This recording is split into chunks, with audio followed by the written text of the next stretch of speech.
Without a huge national effort to halt the growth of this virus, there will come a moment when no health service in the world could possibly cope, because there won't be enough ventilators, enough intensive care beds, enough doctors and nurses.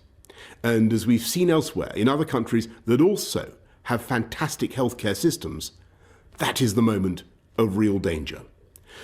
To put it simply, if too many people become seriously unwell at one time, the NHS will be unable to handle it, meaning more people are likely to die, not just from coronavirus, but from other illnesses as well. So it's vital to slow the spread of the disease, because that is the way we reduce the number of people needing hospital treatment at any one time, so we can protect the NHS's ability to cope and save more lives. And that's why we've been asking people to stay at home during this pandemic.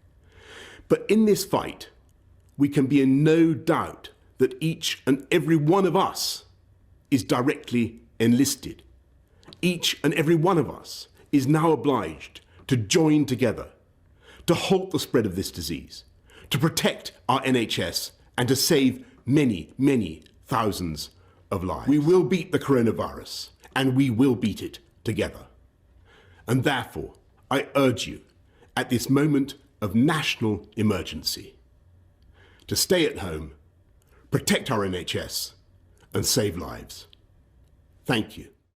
Because the huge exponential growth in the number of patients, by no means all of them elderly, by the way, would mean that doctors and nurses would be forced to choose which patients to treat, who would get oxygen and who wouldn't, who would live and who would die. And doctors and nurses would be forced to choose between saving COVID patients and non-COVID patients.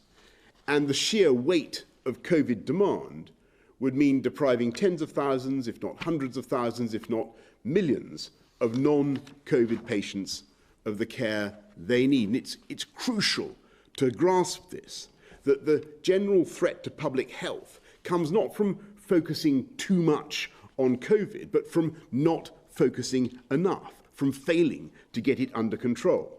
And if we let the lines on those graphs grow in the way that they could and the way that they're projected to grow, then the risk is that for the first time in our lives, the NHS will not be there for us and for our families. And even if I could now double capacity overnight, and obviously I'm proud that we have massively increased capacity. We do have the Nightingales. We've got 13,000 more nurses now than we had last year. We've got many more doctors.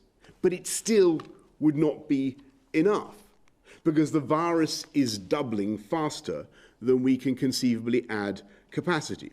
And so now is the time to take action, because there is no alternative. We're not going back to the full-scale lockdown of March and April. The measures that I've outlined are less prohibitive and less restrictive, but I'm afraid from Thursday, the basic message is the same.